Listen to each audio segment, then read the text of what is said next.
Hey, the Eagles, they're riding a 3-game losing streak. 2 tough losses on the road. They're through the 6-game gauntlet. Now they're coming back home to face the Giants. They've won 10 straight at home against the Giants. We're going to tell you how the Eagles can win and how they will win the division. That's next on Eagles Game Plan.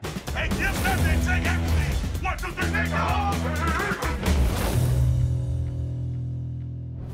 Hey everybody, welcome to Eagles Game Plan presented by Toyota. I am John Clark along with Mike Quick and Ike Reese, and the Birds are through their gauntlet. Now they've lost 3 in a row, but here's the deal. If they win their final 3 games, they will win the division because of tiebreakers. So how do you think we're going to see this team respond against the Giants? Well, I think they're playing at home, and I think we'll see them respond well. Yeah. It's been a tough 2 weeks. I know they've lost 3 in a row, but 2 of those games have been on the road. So it's time to get back to some home good cooking. For the holidays, home for the holidays. That's right, at Lincoln Financial Field, and I think they feed off the energy of this crowd, and I think they're going to be looking forward to take the field against this team. It's still a pivotal point in the season. It's the end of December. They need to win. They need to win out because they want to maintain the position that they have and make sure that going into the playoffs, they get the best possible seat that they can get at this stage. And it's 3 games that they really need to correct a lot of things in, and I think they will. All right, and one of the biggest stories with the Giants,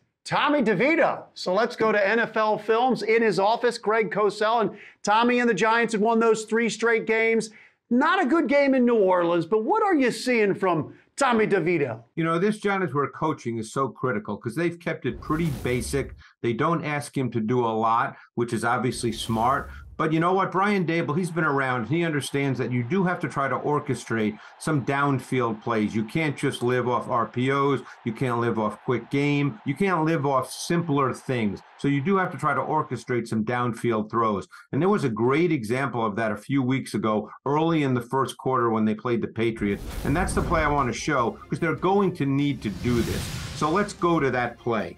And as I said, it's against the Patriots, and you're going to see them in 11 personnel. They've got 3 wide receivers on the field. There's a couple of things that are really important here. When you're on 1st and 10 like this, you know you're going to get a pretty predictable coverage, and they get cover 3. That's what the Patriots play here. You're going to see Paris Campbell motion across the formation just to see how the defense reacts. But what they're going to do here is just a vertical route concept. Start at the top with Sterling Shepard. He's going to run the post route. That's going to eat up the corner up top who has to run with him.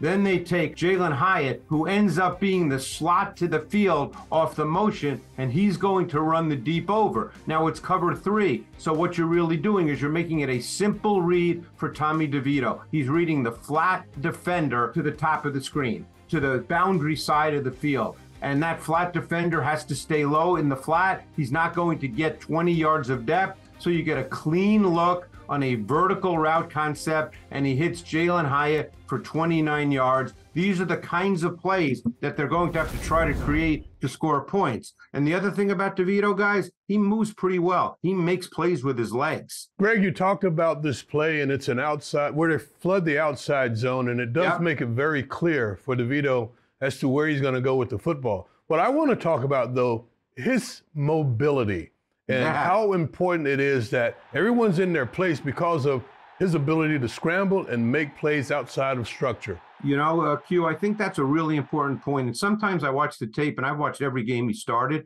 and he's had his ups and downs. But sometimes I feel watching the tape that Brian Daboll tells him, hey, if you don't get a clean look, just take off and try to make a play, because this offense is not good enough to make it and compensate for negative plays. So the last thing you want are sacks, and you certainly don't want him forcing the ball from the pocket, because early in his starts, he was getting sacked a lot in some of those early starts. He hasn't been sacked. There was the game, the Monday night game against the Packers a few weeks ago when they came from behind. He did not get sacked. He did not commit a turnover. And I think that's the way they have to play. So it wouldn't surprise me, Q, if what you said is true, if that they say to him, hey, if it's not clean, if you don't get that clean primary look and you're a little uncomfortable, you know what? Take off, get positive yards. Hey, we're okay being 2nd and 8, but we don't want to be 2nd and 15. So Tommy DeVito, ever since he's taken over, this team has sort of found ways to move the ball offensively and win games. I give him a lot of credit for that. Brian Daboll doing a nice job of trying to design an offense that he can sort of shine in. But I look at this offense, G, not a lot of household names over there, but there is one name that we're all familiar with, and that's Saquon Barkley. Talk about his role in this offense and how they like to use him, not only in the running game, but in the passing game at times as well. Yeah, obviously, Ike, they want him to be the foundation of what they do. They want to start with Barkley. Barkley's been an interesting runner throughout his career. This even goes back to Penn State. He's an explosive back, and any time, if he gets a crease, he can take it to the house.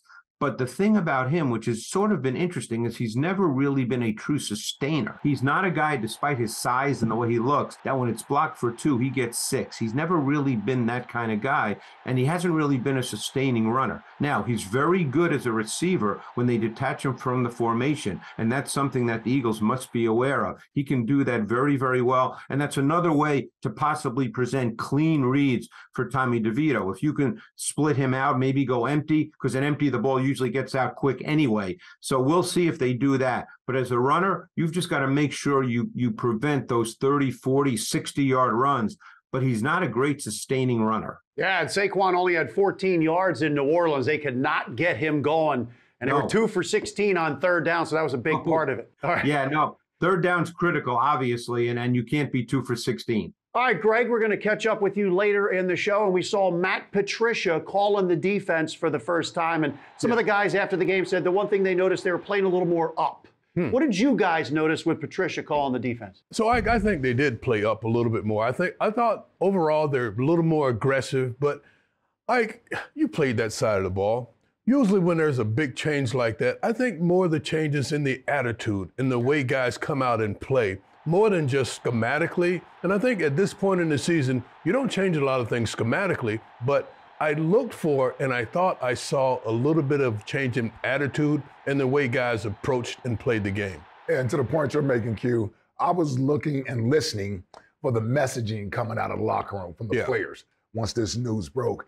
And to me, what you heard was guys that believed in the decision to make a change there from the standpoint of maybe trying something different. Right. They helped them out. So there's an excitement part from a player standpoint that you may get some different schemes, some different looks, some different plays that are going to allow you to play to your strengths. And that's what I saw Monday night in that game against the Seahawks. I thought you saw a defense playing with a little more attitude, with a little more excitement to play in the defense. They had some youth infused into that side of the football. The Keely Ringo, Eli Ricks being on the outside playing. It didn't seem like the moment was too big for those guys. So I liked a lot of the things I saw in that game from a defensive standpoint. Again, schematically, I can't necessarily speak to how much changed on that side of the ball, but when you talk about the mentality and the approach and how they went out there and played, I thought you noticed a difference there.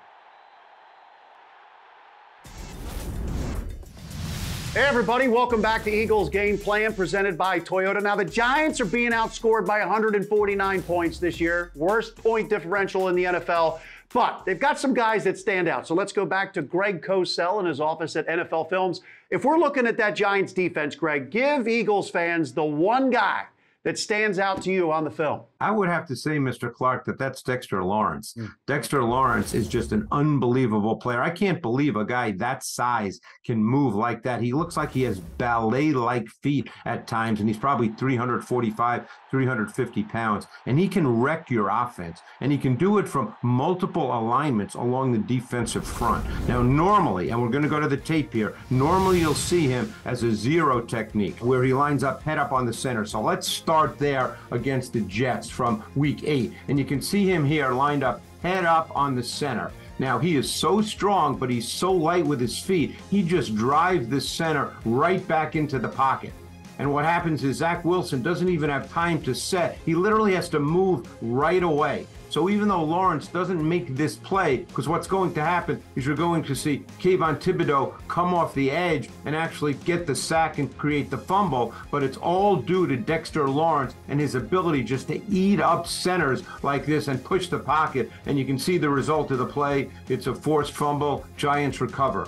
But there's another play that I think is so representative of Dexter Lawrence, and that's from against the Commanders a number of weeks ago. And as I said, he can line up in multiple spots. He's a 3 technique defensive tackle on this play, and he beats a guard, and he beats him to the outside. He looks like one of those explosive three-technique pass rushers. And here, what he does is he causes Sam Howell to have to move and make a hurried, off-balance, undefined throw that ends up being intercepted by Isaiah Simmons for a touchdown. So we're talking about a player that obviously lines up most of the time as a 0 or 1 technique inside working against centers, but at times can also line up as a 3 technique and defeat guards. So we're talking about one of the most dominant interior defensive linemen in the NFL. Yeah, Jay, I'm not surprised when you look at this Giants defense. Wink Martindale, defensive coordinator, one of the best defensive minds in the game. And I love his approach. He's always about being aggressive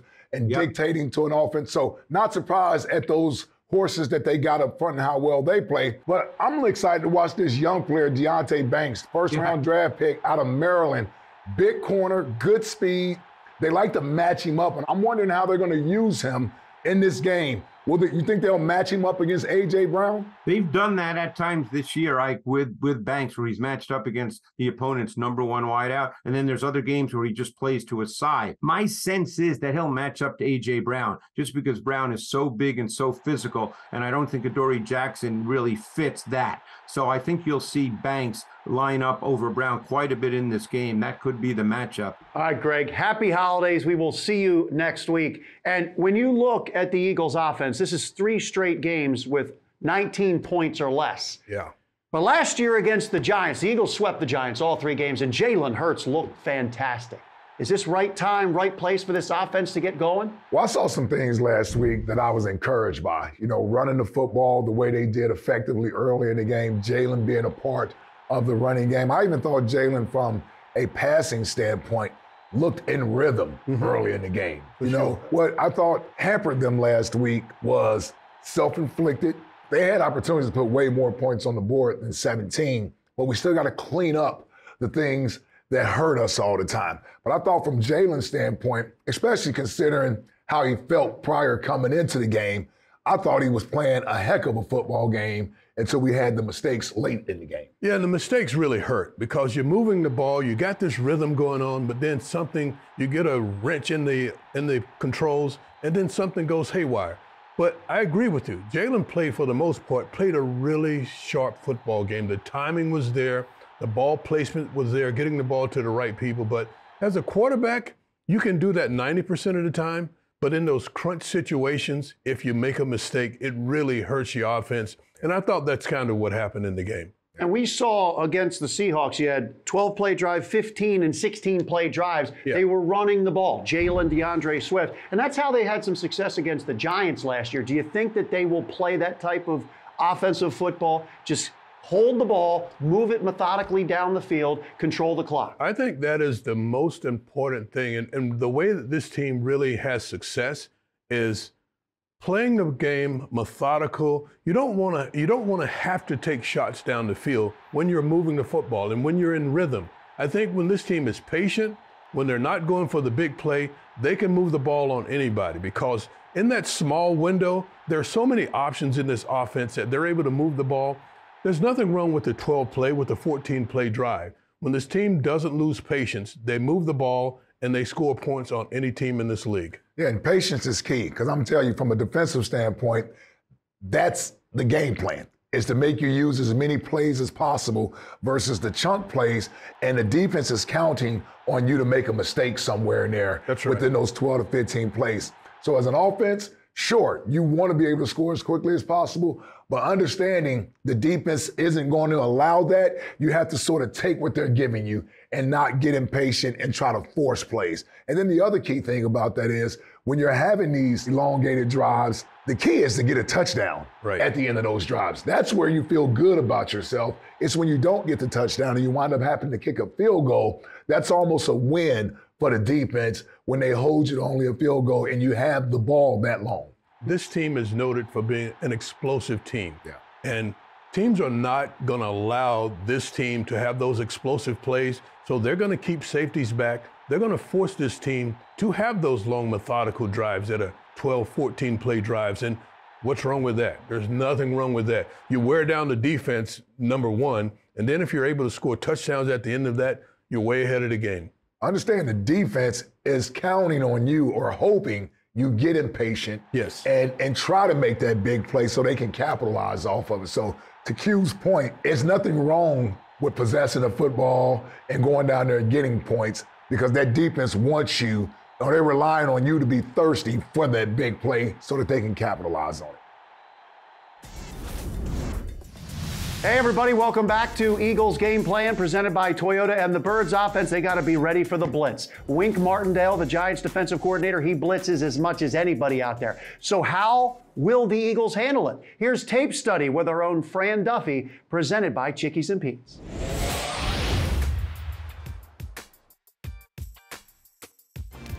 Thanks, Sean. Yeah, and this week here on Tape Study, presented by Chickies and Pete's, the official sports bar of the Philadelphia Eagles, we are going to talk about the blitz because we know going up against Wink Martindale and the New York Giants, they are going to send extra bodies. Whether it's a 5-man rush or a 6-man rush, you can expect extra defenders to be in the face of Jalen Hurts throughout the course of this game on Monday afternoon. Now, the Giants, that was their identity a year ago, and I thought the Eagles did a really good job of handling the blitz the last couple times they have faced this defense. And this is a great example. This is in the first matchup on the road up at MetLife Stadium. And you can see you've got a pressure look here on 4th down from the Giants. Jalen Hurts is in the backfield all by himself in an empty set. Now, what he does, he calls an audible here. Once he realizes that he's got Devontae Smith one-on-one on an island, he calls for a slot fade. This is going to be a vertical throw. And that's the thing when you go up against A.J. Brown, Devontae Smith, Dallas Goedert, if you are going to blitz, well, you better be able to cover on the back end. That has been something that the Eagles have been able to exploit in the past. Is it something they will be able to do in this game? Here you see Jalen Hurts take the snap, drop back, and he takes advantage of that one-on-one matchup. He delivers a beautiful ball over the shoulder to Devontae Smith, and it is a 41-yard touchdown. And what I love most about this play as well is that you also get the pressure get home. What did we talk about earlier in the show with Greg Cosell? Dexter Lawrence, he's the man in the middle here for this Giants defense. That's the guy you've got to circle. And here, when you've got a blitzing defense, you are going to often dictate one-on-ones. It's hard to double team when you've got a lot of extra bodies coming at the quarterback. And so you've got Dexter Lawrence one-on-one. He's able to win as he often does, and he is staring down Jalen Hurts one-on-one. Jalen has to deliver this throw under pressure, and he stands tall in the pocket, delivers a beautiful ball to Devontae Smith. We know the Giants are going to send extra pressure at Jalen Hurts. How he handles it will be one of the defining factors of this game.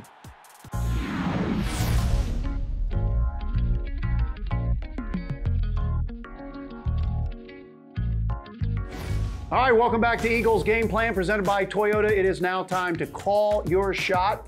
Just want to put it out there. I called that the Eagles were going to go right down the field in Seattle and score an opening touchdown. They did. So I'm going with that again. What are you guys going with? I think I'm going to stay on the defensive side of the ball this week, right? Okay. You know, so I'll go with our secondary.